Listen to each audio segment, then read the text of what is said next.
When you finally take off the rose-colored glasses, you're amazed to see that where you've been walking is not just a bunch of crazy carnival flags, it's just a bunch of red flags.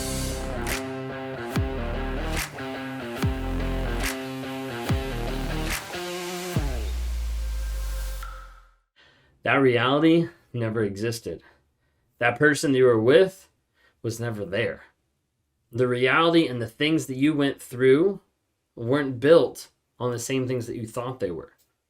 If you guys were around for this morning's YouTube, it was about gaslighting and about rewriting history. And a lot of times what comes out of that is the idea of having your reality shaped and twisted and distorted in all different aspects, not just in the past, in the present, in the future, of everything that's going on.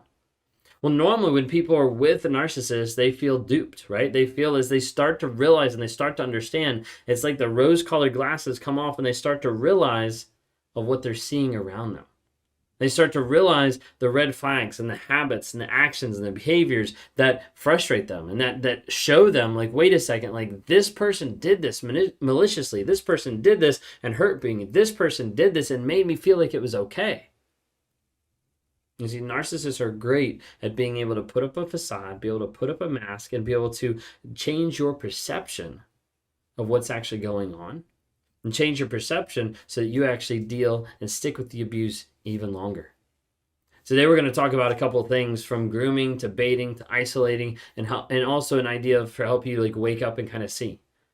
Because otherwise you get stuck walking through the world with rose-colored glasses, ignoring the fact that you're walking through a field of red flags. If you guys are new here, my name is Ben Taylor. I'm a self-aware narcissist on this channel to provide awareness, growth, healing, and change. Do that in a couple different ways. You can check out TikTok, Instagram, Facebook, YouTube, LinkedIn to be able to see some of our videos we put up every single day, just small nuggets of truth to help people gain that awareness. Maybe you're listening on Amazon Music, Apple Podcasts, or Spotify. Like, rate, review, give us a like, give us a follow, help encourage the community here. With awareness, we're trying to spread the news about what narcissism actually is, how it looks, how it's demonstrated. When I meet with different people on a day-to-day basis, I'll meet with psychologists or clinicians or different people that have been and have learned some of this stuff. And what they normally say is like, hey, we've learned about this in school. We've learned what narcissistic personality disorder is, but it doesn't look like this. And I can't believe that I got duped. I can't believe that I fell for it when I actually knew what it was. If you're interested in reaching out and talking to me one-on-one sometime, just go to rawmotivations.com. Would love to interact with you. Would love to be a part of your healing journey, to be able to help you, just to provide clarity of what's going on, or provide coaching to help you move through that trauma bond, through the addiction phase, and to work on new boundaries setting up so you don't go back and so you don't get with a toxic person. If you haven't had a chance by now, there's over 5,000 people that have downloaded, logged in, and signed up for the app. So download the NARC app. NARC stands for Narcissistic Abuse Recovery Community. Download that. There's a lot of resources. If you don't know what narcissism is, if this is your first time hearing about it, download that. Look under Narcissism Defined. It goes through the 9 points that make up narcissistic personality disorder. You need to have 5 in order to be diagnosed. But go through those, look through that, just help build awareness. Last thing real quick, I'm going to jump in, is if you know anybody that's dealing with some type of issues in their relationship of maybe it's narcissistic, maybe it's toxic, maybe, and you're not really sure, you're just like, there's something I see there that's different. Would you share this with somebody? Just send this to somebody of wait a second, someone might be going through this and you might be the chance to be able to help them get that freedom so that they're not duped for the rest of their life. So please help people understand that narcissism is real, abuse is real, reactive abuse is real, narcissistic abuse is real. All of that is real, and we need to bring awareness so that people can understand and protect themselves and continue to move forward to heal, grow, change, and develop. If you've been with a narcissist, there's an aspect of that healing journey that gets really frustrating. It starts to piss you off, right? Of I can't believe that this happened. I can't believe that I was duped. I can't believe that they actually pulled this off. I can't believe that the whole relationship was a lie. And that frustration and upset boils up more and more and more. And oftentimes it gets turned back on yourself of why didn't I see that? I should have seen that red flag. I can see it now. Why the heck was I so dumb for missing that? I feel like an idiot. I am ridiculous for not knowing this. And a lot of times that self-talk will start coming back at you and start degrading you and pushing you down. Well, you need to understand, like, in getting with a narcissistic relationship and getting into that relationship, there's a couple things that happen early on that are made to be able to trap you so that you don't see what's actually happening. One of the ones that I've talked about, we've done several videos on YouTube, is the idea of being groomed. A narcissist grooms their victims. They prep them. They get them ready to be able to step into the next person's place. They get them ready to be able to fulfill a service for the narcissist. When you think of it this way, a narcissist wants to groom you to be a slave. They want to groom you to serve. That's the goal of, like, I want to make you to be the person that I think you should be for me because I deserve it, because that ego is so big, because that entitlement is so huge. Like, I know that you're here to serve me, so let's make sure you do it the right way. This is why a lot of times you'll find narcissists that will go after younger partners. A lot of times the reason that they'll go to younger partners is because they're more moldable. This person doesn't have as much life experience. They don't know what they're dealing with yet. And as a result, the narcissist is like, let me take this person and mold them and fashion them to be the perfect person for me.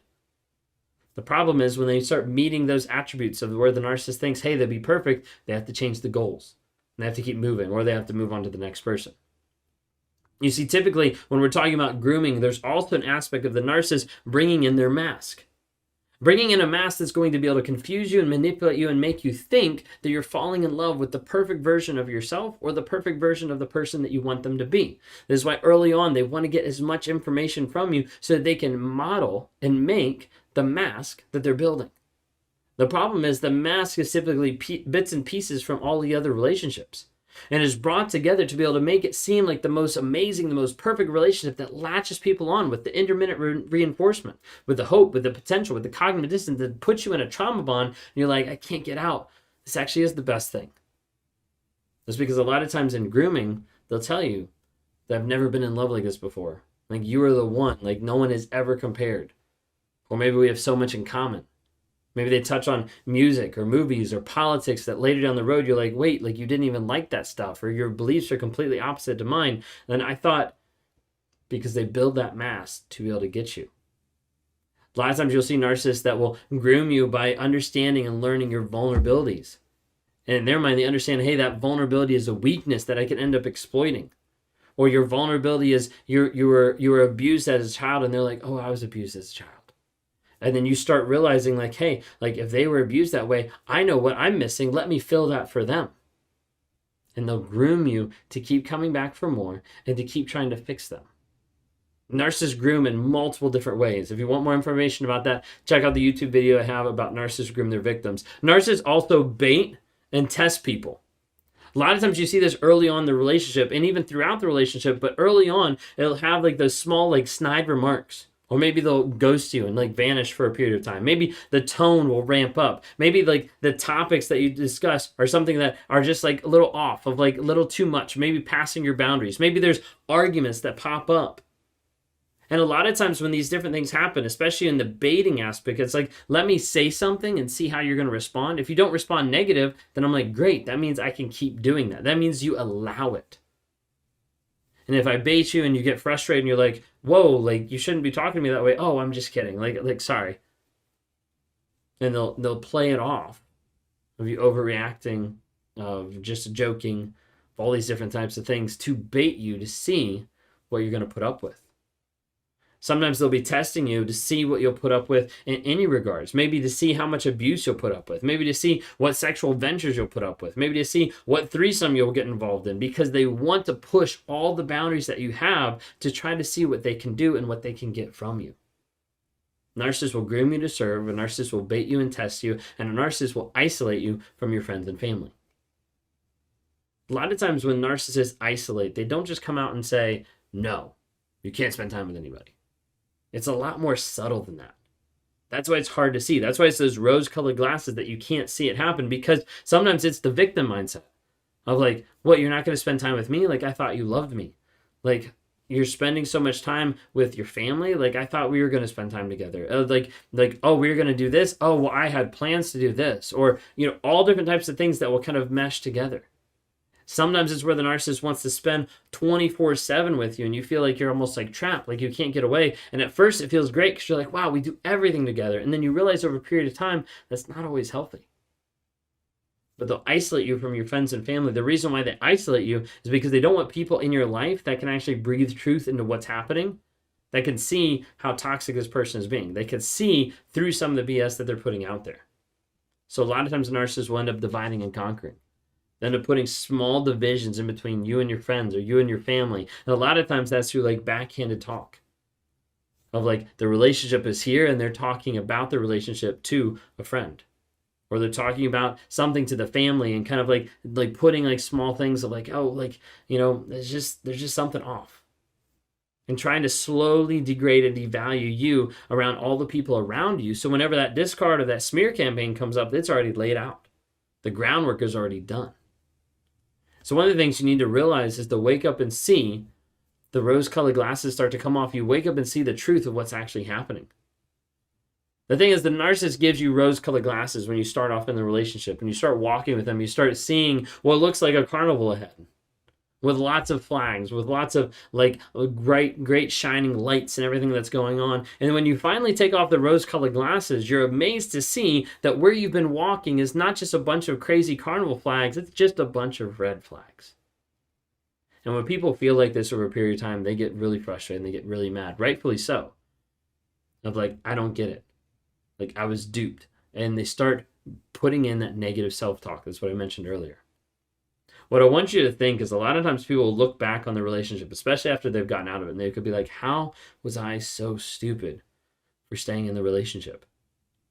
And when they start thinking that, and when they start wondering, what I want you to do is take a pause and give yourself a little break, and I want you to think of something. When you were 4 years old, you didn't know how to do algebra. Now, you might not still know how to do algebra, but the illustration is when you were 4 years old, you didn't know how to do math. You know, when you were 3 years old, you didn't know how to do, advanced math.